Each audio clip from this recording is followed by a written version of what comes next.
All right, guys, we're going to jump into one of the most common challenges that we see as a dog training facility. I'm standing in front of a door because that's it, man. People and things happening in and around the front door is such a challenge for everybody. We're going to spend the next few minutes breaking this down, giving you tips and tricks, and really answering the question, how do I get good, successful greetings with my dog at the front door? I am going to warn you, you might not like the answer. All right, so the biggest secret to dog training is that there are no secrets, especially if you're doing good work. So here's the part that you might not love. It is going to require some work. It's going to require some forethought and maybe even some practice. And the work that I'm initially talking about is for you to get up and get your leash and get your collar on the dog when you're preparing to practice greetings.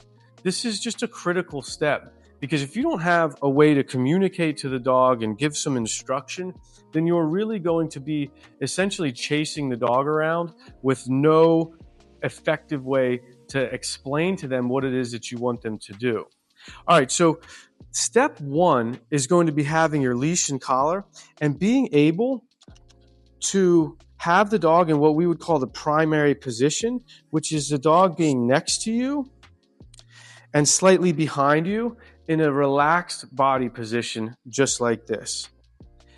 This is how we explain to the dog that, hey, you got to have some patience. All right. And once you have those patience, that's what earns you the next step in actually getting to say hi to someone. So if you think of it this way, step one would be ensuring that you have the proper equipment and the proper mindset and maybe a little practice that you can be in a good primary position. Step two is going to be that the dog starts to have a habit and an understanding that before they get to go do exactly what they want, that they need to be able to be stable and patient. In this case, a dog that learns to be patient and polite and then gets to go on to their greeting, they are such a step ahead because now we can get into step three, which is actually greeting somebody. When we move into the actual physical part of greeting, we are still going to have our leash and collar on the dog, and we are still going to have a mindset of being polite. The dog is certainly allowed to express themselves and be kind and be friendly and be sweet and, be goofy a little bit.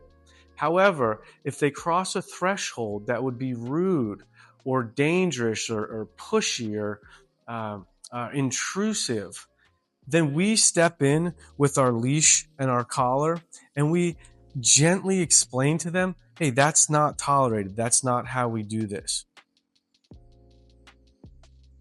Okay, guys, so you might not like what I'm saying, but it works and it is headed in the direction of what we all really want. Remember, this isn't a life sentence where you have to be tied to this forever. You will actually be able to be away from the equipment much sooner when you practice this up front, ultimately leaving a dog that can come to the door, be patient and polite, and do a nice greeting as your guests come in. All right, guys, happy dog training. We'll see you soon.